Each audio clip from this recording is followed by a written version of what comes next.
Há pessoas que, por mais que seus corpos envelheçam, mantêm a sua mente estagnada. Lamentavelmente, a autorresponsabilidade deixou de ser um artigo básico na vida de um indivíduo para se tornar uma qualidade que poucos detêm. Nesse cenário, é comum observarmos adultos se portando como se fossem adolescentes, ou até mesmo, em alguns casos mais graves, com posturas infantis. Afinal, quais são as causas para que este tipo de comportamento seja tão comum? Será que há alguma solução para este problema contemporâneo? É sobre esse assunto que vamos conversar aqui. Então, vem comigo.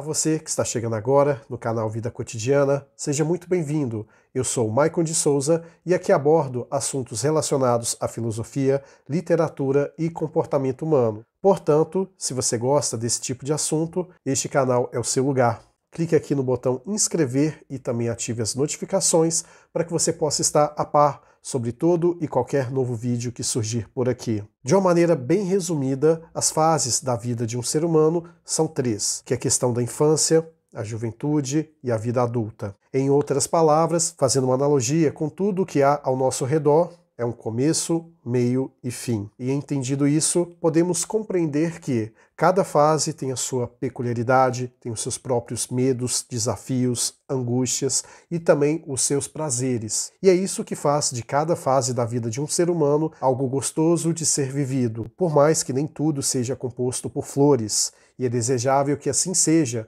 porque de nada adianta uma vida só de prazer, sendo que é através da dor, do sofrimento, é que podemos evoluir e melhorar enquanto indivíduo. Uma vez entendido isso, que cada fase da vida tem seus deveres, suas responsabilidades, mas também tem o seu bônus em estar ali vivendo, podemos começar a entender que a vida é composta por um ciclo. Uma vez feito essa breve introdução, temos que entender também o conceito de autorresponsabilidade, que nada mais é do que você ser responsável pelos seus próprios atos, de você não terceirizar aquilo que lhe é de sua competência.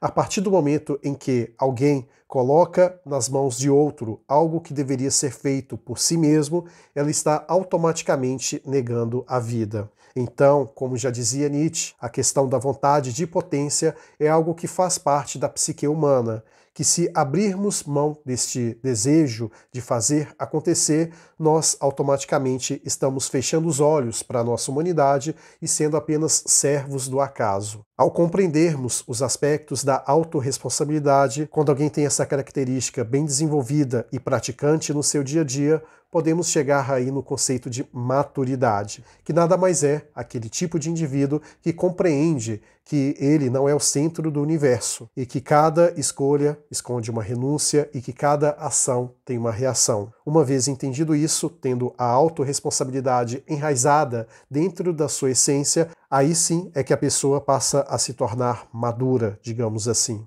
E uma coisa que eu gosto de chamar muita a atenção é que muitas pessoas confundem maturidade com tempo vivido. Na realidade, não tem muito a ver essas duas questões, por mais que, de certa forma, há coisas que somente o tempo é capaz de proporcionar, a questão da maturidade não necessariamente está ligada ao fato de você estar ali vivendo alguns anos a mais do que o outro indivíduo. A maturidade tem mais a ver com a dor e o sofrimento que você teve que superar do que propriamente dito você está vivendo por viver. Eu posso citar aqui um exemplo de pessoas que, de repente, nasceram em berço de ouro, não tiveram que enfrentar nenhum tipo de dificuldade na vida e logo, com o passar do tempo, uma vez que ela só teve acesso a prazer e raramente teve algum aspecto de negação em torno da sua vida, é muito difícil dela se tornar alguém maduro, porque ela está acostumado apenas com o bônus, sem necessariamente ter que arcar com tudo aquilo que deveria ao menos ter feito para colher aquele resultado. Então, essa questão aí do fator tempo, apesar de ele ser em partes um determinante para se alcançar a maturidade, é necessário observar alguns pormenores como esse que aqui citei. E como falei também que vai ter coisas que somente as experiências de vida vão lhe proporcionar, então o tempo ele tem 50% de responsabilidade no que se refere à maturidade. Os outros 50% têm mais a ver com os obstáculos que você teve que lidar, com as adversidades, com os pormenores que lhe colocaram contra a parede. Então, a partir deste pressuposto, podemos entender esse limiar que diferencia a questão do tempo no que se refere a ser ou não alguém maduro. E uma vez entendido essa parte introdutória que aqui citei, aí sim que podemos começar a falar sobre este fenômeno, que é o das crianças adultas. Eu chamo este fenômeno de crianças adultas porque é muito comum de observarmos, ainda mais nos dias de hoje, pessoas sendo niveladas por baixo. A régua comportamental ela vai reduzindo com o passar do tempo, porque tudo acontece conforme as eras, as gerações que estamos aqui vivendo. As gerações anteriores, a Boomer, por exemplo, as pessoas eram obrigadas a amadurecer mais cedo. Acredito que seus avós, bisavós já devem ter te dito que começaram, de repente, a trabalhar, a formar uma família bem cedo, com 12 anos, por exemplo, 14 anos. Hoje, percebemos que a adolescência ela está um tanto quanto estendida. É comum de observarmos até hoje pessoas de 30 anos, por exemplo, sem nunca ter trabalhado na vida, não ter encarado uma adversidade, não ter tido que fazer alguns trabalhos considerados meio que vergonhosos por ela mesma, porque nunca precisou de se submeter a qualquer tipo de trabalho para poder alcançar o seu próprio sustento. Uma vez que ali tiveram tudo na mão, fica muito fácil de elas não terem que trabalhar e, como consequência disso, ter uma vida limitada no que se refere a essa parte aí do aprendizado. E outro fator que eu atribuo para o fato de existirem tantas crianças adultas é a questão dos filhos serem um projeto narcísico dos pais.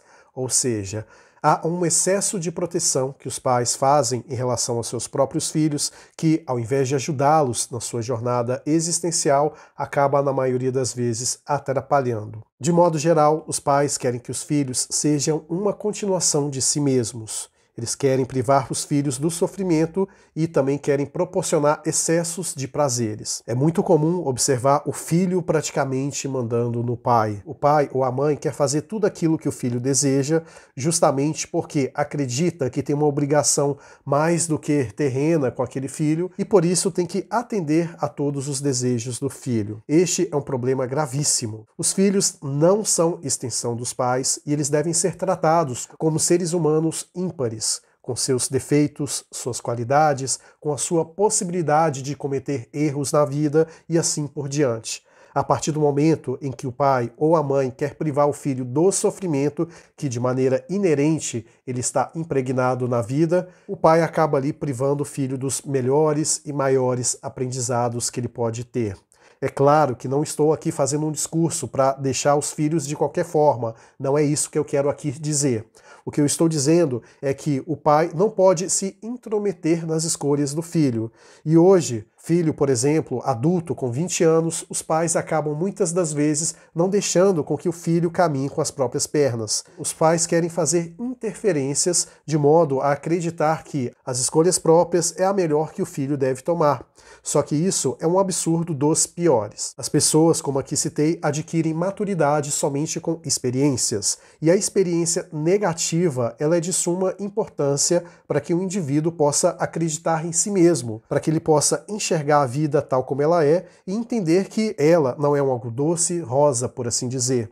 Que a vida é composta por altos e baixos, e é exatamente aí que esconde todo o aprendizado, a fortuna, digamos assim. E outro fator que, como já comecei até a falar sobre, que eu acredito que é responsável por influenciar o fenômeno das crianças adultas, é a cultura do paternalismo estatal. O Estado, através de seus incentivos, ele faz com que as pessoas se tornem cada vez mais acomodadas. Existem diversos tipos de auxílio que fazem com que a pessoa fique estagnada, não queira assumir a responsabilidade da sua própria vida e, como consequência disso, se tudo der errado, digamos assim, haverá o papai Estado para lhe dar aquilo que ela precisa. Vemos aí diversas bolsa isso, bolsa aquilo, algumas leis que forçam os filhos a serem adolescentes até os 24 anos de idade, os pais sendo obrigados a sustentá-los sob a alegação de que ele tem que fazer uma faculdade e por isso não precisa trabalhar. E aí os pais têm que arcar com tudo, alimentação, moradia e aquela coisa toda. E isso só faz com que as gerações vindouras sejam cada vez mais fracas, frágeis e incapazes de lidar com a vida tal como ela é. É aquela velha máxima que já até citei, inclusive, em vídeos anteriores aqui do canal, que é tempos difíceis criam pessoas fortes criam tempos fáceis e tempos fáceis criam pessoas frágeis. Essa é uma situação cíclica que de tempos em tempos sempre acontece. Parece até uma questão de determinismo, pois estamos, querendo ou não, vivendo em tempos fáceis e com isso pessoas fracas vão surgindo cada vez mais e querendo implementar a sua cultura da fraqueza, da fragilidade e com isso contaminando as pessoas ao seu redor. O que, no meu ver, é algo gravíssimo e que a conta vai chegar mais cedo ou mais tarde. Agora, sobre o que eu falei no início do vídeo, é que se há alguma solução para essa tendência ser freada e, como consequência disso, haver uma mudança de chave. Acredito que é somente dando o murro na ponta da faca e, com isso, a faca sangrando a mão da pessoa, é que as coisas podem talvez mudar. Essa metáfora que aqui citei, ela faz sentido em várias das coisas que você pode colocar em xeque. Não somente nessa parte que aqui citei especificamente. Portanto, como essa velha máxima de tempos fáceis criar pessoas frágeis e pessoas frágeis criarem tempos difíceis, é somente assim que novas pessoas fortes poderão surgir a partir daí. E não estou dizendo forte no sentido físico, genético, o que quer que seja. O que eu chamo de pessoa forte é aquela pessoa que consegue ter uma autorresponsabilidade, consegue ter uma maturidade, consegue ter um nível de espiritualidade elevado. E como eu sempre aqui cito, quando eu falo de espiritualidade não tem nada a ver com religião, então a gente pode entender essa questão de ter uma mente blindada, a ponto de saber viver a vida e de ter um certo realismo impregnado na sua essência, de modo tal a acreditar que o que vem fácil não só pode, como deve ser motivo de desconfiança da sua parte, porque nada é grátis e, como consequência disso, aquela facilidade que está perante a você é algo que você tem que ter um pé atrás, enxergar com muita cautela, com muita maturidade, para você não ser refém daquilo que automaticamente está tentando te seduzir. Chegamos aqui no final do vídeo e quero muito ler a sua opinião aqui na seção de comentários. Lembrando que é muito importante, não só para mim, como também para os outros inscritos aqui do canal, saber o que você tem a dizer sobre este e tantos outros assuntos que aqui abordamos. Muito obrigado por ter estado aqui comigo até o fim. Te vejo lá no próximo vídeo e lembre-se, seja uma pessoa autorresponsável. Até breve.